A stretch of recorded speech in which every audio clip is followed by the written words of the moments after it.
अब जो हम अगले टर्म की बात करेंगे वो है हमारा सेंट्रॉइड।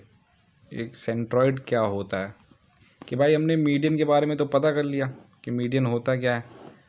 मान लो कि ये ABC ट्राइंगल है, तो अगर हमको मीडियन खींचनी होगी तो ये D पॉइंट हो गया, ये इसके बराबर हो गया। ये E पॉइंट हो गया तो ये इसके बराबर हो गया, और ये F पॉइंट हो गया तो ये इसके बराबर हो गया। तो भाई ये तीन साइडें हैं, ये जो मीडियंस हैं ये तीनों साइडों को 2 इक्वल हाफ्स में डिवाइड कर रही हैं। मीडियन का काम ही यही होता है। अब सेंट्रॉइड क्या होता है? ये जो मीटिंग पॉइंट है ना इन मीडियंस का, इसको हम सेंट्रॉइड बोलते हैं। तो अगर हमको डेफिनेशन लिखनी हो तो क्या हम बोलेंगे? The intersection point of the medians is called centroid. अब सेंट्रॉइड की भी हमने बात कर ली। अब अगर हमको अगला टर्म जानना है उसके बारे में बात करते हैं, वो है एल्टीट्यूड। कि ये एल्टीट्यूड क्या होता है? अक्सर हमने सुना होगा कि भाई इसका एल्टीट्यूड इतना इतना, इसका एल्टीट्यूड इतना है। तो एल्टीट्यूड होता है एक्चुअली, इसको बेसिक लेमन लैंग्वेज में हम बोलते हैं हाइट। तो जितनी भी हाइट है वही हमारा एल्टीट्यूड है। तो एल्टीट्यूड क्या होता है? वो हमेशा परपेंडिकुलर होता है टू द लाइन। ये मान लिया ट्राइंगल ABC है, अगर हम यहीं से कोई लाइन परपेंडिकुलर खींच दें BC पे तो ये 90 डिग्री एंगल बनाएगा। B से अगर हम कोई लाइन खींच दें AC पे तो यहाँ पे ये परपेंडिकुलर एंगल बनाएगा। अगर हम C से कोई लाइन AB पे खींचेंगे तो ये परपेंडिकुलर बनाएगा। तो ये सारी हमारी एल्टीट्यूड्स हो गई।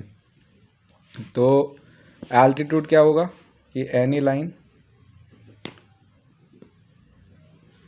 फ्रॉम एनी वर्टेक्स, ये हमारे A, B और C ये जो कोने होते हैं इनको हम वर्टेक्स बोलते हैं। तो any line from any vertex to the opposite side which make 90 degree on that line is called altitude. अब एल्टीट्यूड किस लिए होता है? तो हमको हाइट नापने के लिए हमेशा हम कोई भी लाइन, अगर हमको कहीं की भी हाइट नापनी होती है ना, तो हमेशा हम परपेंडिकुलर डिस्टेंस ही लेते हैं, तभी हमको एक्यूरेट हाइट मिलेगी। अगर हम एरी बेरी तिरछी तिरछी लाइन खींचेंगे तो भाई हम लोग को एल्टीट्यूड मतलब जो हाइट है उसकी सही नहीं मिलेगी। तो हमेशा तुमने देखा होगा कि हम लोग प्लॉट भी नापते हैं तो हम लोग 90 डिग्री एंगल लेके जो कोने नापने होते हैं वो भी नापते हैं कि उससे एग्जैक्ट हमको कॉर्नर मिल जाएगा। तो ये सारी चीज़ें हैं जो 90 डिग्री का हमारा सिग्निफिकेंस होता है। पर जो हाइट मेनली नापते हैं वो हमेशा परपेंडिकुलर डिस्टेंस ही होता है, और वो शॉर्टेस्ट डिस्टेंस भी होता है। आगे हम पढ़ेंगे। तो एल्टीट्यूड वो लाइन है जो एक वर्टेक्स से किसी ऑपोजिट साइड पे गिर रही हो और 90 डिग्री का एंगल बना रही हो, उसको हम एल्टीट्यूड बोलेंगे। अब एक हमारा टर्म और है जो है वो है ऑर्थोसेंटर। कि भाई ये ऑर्थोसेंटर होता क्या है? तो हमने एल्टीट्यूड पढ़ लिया। अब एल्टीट्यूड में ये जो हमारा पॉइंट है, ये इंटरसेक्शन पॉइंट या इसको मीटिंग पॉइंट कह सकते हैं, जो इन एल्टीट्यूड्स का मीटिंग पॉइंट है, इसको हम ऑर्थोसेंटर बोलते हैं। तो the point of intersection of altitudes is known as ऑर्थोसेंटर। ये हमारा हो गया कि भाई ऑर्थोसेंटर क्या होता है, ये बेसिक कंसेप्ट था। अब जो इम्पॉर्टेंट एक और कंसेप्ट है जो कि मैं बताने जा रहा हूँ वो एंगल बाइसेक्टर का है। आगे हम इसके बारे में एंगल बाइसेक्टर थ्योरम भी पढ़ेंगे। तो इस चीज़ पे आप ज़्यादा थोड़ा ध्यान रखिएगा कि एंगल बाइसेक्टर होता क्या है। अभी मेरी नई नई शुरुआत है तो आपको वीडियो भी अजीब सी लग रही होगी, और थोड़ा पहली बार है मेरा वीडियो बनाने का, तो थोड़ा मेरा बोलने में भी वैसा ही है। और मैं अपने रूम में ऐसे बैठ के बना रहा हूँ, तो आगे कोशिश रहेगी कि बढ़िया से, जैसे आप लोग और चैनल्स देखते होंगे कि बढ़िया डिजिटल बोर्ड या नॉर्मल बोर्ड पे वीडियो बनाई जाती है, वैसे मैं कोशिश करूँ, पर अभी बस शुरुआत है तो इसलिए ऐसे मैं बना रहा हूँ। थोड़ा आप लोगों का सपोर्ट रहेगा तो वो भी हो जाएगा। तो अब आगे हम बात करते हैं एंगल बाइसेक्टर की। एंगल बाइसेक्टर, अब एंगल बाइसेक्टर होता क्या है। हमारे पास एंगल बाइसेक्टर दो होते हैं, एक तो होता है इंटरनल एंगल बाइसेक्टर और एक होता है हमारा एक्सटर्नल एंगल बाइसेक्टर। तो हमारे अब ये इंटरनल एंगल क्या होता है और एक्सटर्नल एंगल क्या होता है और ये बाइसेक्टर क्या होता है। देखो बाइसेक्टर क्या होता है। बाइसेक्टर को हम ऐसे कह सकते हैं भाई, कोई भी लाइन, और बाइसेक्टर का मतलब होता है dividing into two equal halves. अगर कोई भी चीज़ दो इक्वल हिस्सों में डिवाइड हो रही है, ठीक है, और जो चीज़ उसको कर रहा है उसको हम बाइसेक्टर बोलेंगे। मान लीजिए ये हमने मीडियन के बारे में पढ़ा, ये ए डी मीडियन हो गई, ये इसके बराबर हो गया, ये ए बी सी ट्राइंगल है, तो ए डी मीडियन है, तो ये जो लाइन है ए डी, तो ये बाइसेक्टर लाइन है, बाइसेक्टिंग लाइन, तो इसको हम बाइसेक्टिंग लाइन बोलेंगे। पर हमको जानना है कि इंटरनल एंगल बाइसेक्टर क्या होता है, एक्सटर्नल एंगल बाइसेक्टर क्या होता है। अब सबसे पहले तो हम जान लेते हैं बाइसेक्टर, आप समझ गए। अब हम जान लेते हैं कि एंगल्स, इंटरनल एंगल क्या होता है ट्राइंगल का और एक्सटर्नल एंगल क्या होता है। तो इंटरनल एंगल क्या होते हैं, इंटरनल एंगल, तो एक हमने ट्राइंगल मान लो ये ले लिया ए बी सी, तो ये आप एंगल ए देख रहे हैं, ये एंगल बी देख रहे हैं अंदर के, ये हमारे इंटरनल एंगल्स हैं, ठीक है। अगर एक ट्राइंगल हम ए बी सी ले लें, एक ट्राइंगल हम ए बी सी ले लेते हैं, ठीक है, ए बी और सी, ये जो एंगल आप देख रहे हैं, ये एंगल और ये एंगल, ये एक्सटर्नल एंगल होते हैं।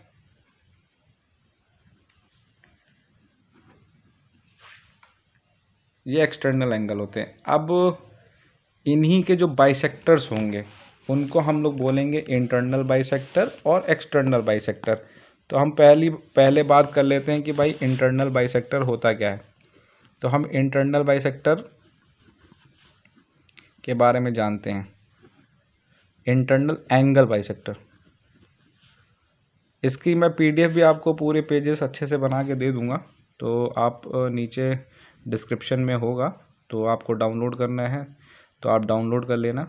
और अगर आपको वीडियो पसंद आ रही हो तो आप चैनल को सब्सक्राइब कर दीजिए, वीडियो को लाइक कर दीजिए, और मेरी कोशिश यही रहेगी कि मैं डेली के डेली वीडियो आपके लिए बनाता रहूं और आपका प्यार पाता रहूं। तो इंटरनल एंगल बाइसेक्टर के बारे में हम जानते हैं। ये मान लीजिए एक ट्राइंगल है, ये हमारा एंगल ए है, ये हमारा एंगल बी है, ये सी है, ये एंगल। अब अगर मैं कोई लाइन ऐसे खींच रहा हूँ, ये एक लाइन हो गई, और ये एंगल को दो इक्वल हिस्से में बांट रहा है। मान लीजिए ये 30 है तो ये भी 30 हो जाएगा। और अगर एक लाइन मैं ऐसे खींच दूँ,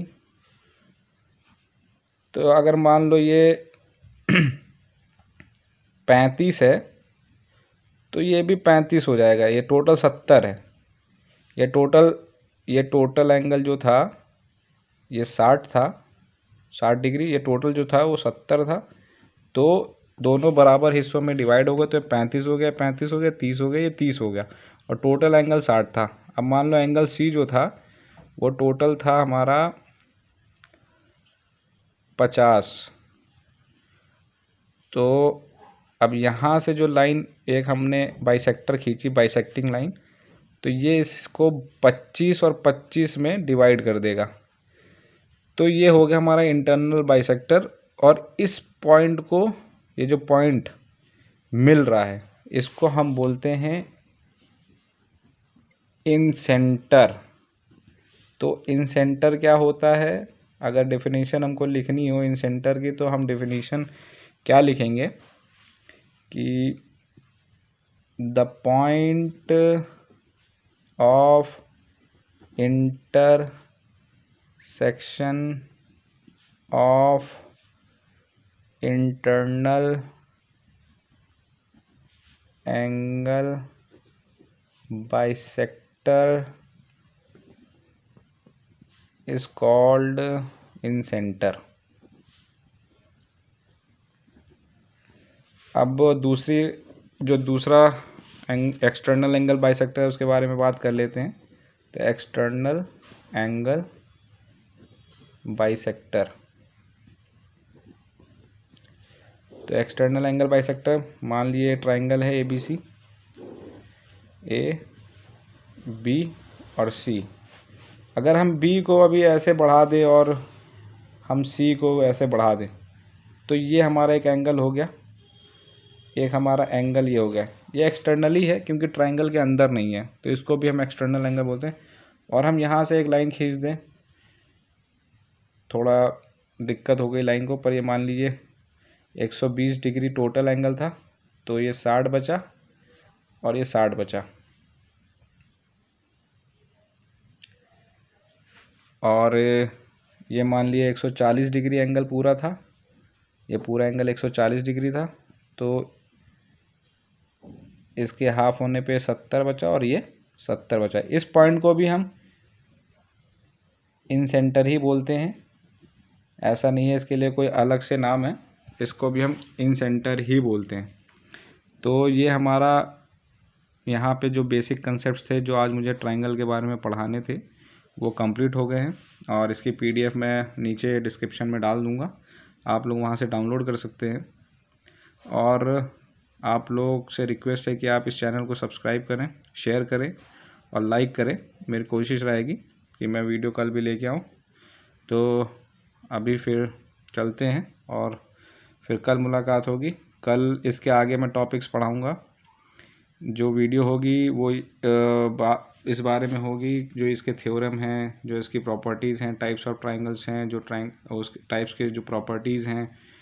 उसके बाद कुछ क्वेश्चंस होंगे, एरिया, पेरीमीटर, इन सब के बारे में हमारी बात चलेगी। और ज्योमेट्री कोशिश करी जाएगी कि बहुत अच्छे से कंप्लीट की जाए। अभी ज्योमेट्री का ले रखा है टॉपिक्स। और तुम लोग को अगर मतलब कोई टॉपिक पढ़ना है तो आप कमेंट सेक्शन में बताइए, कोई इम्प्रूवमेंट करना है, कोई सजेशन देना है, वो आप कमेंट सेक्शन में आप मुझे बता सकते हैं। तो मैं उस पर वर्क करूँगा और कोशिश करूँगा वीडियो बेहतरीन से अच्छी बनाई जा सके। अभी मैं आप सबसे विदा लेता हूँ, कल मिलते हैं। Okay, bye bye.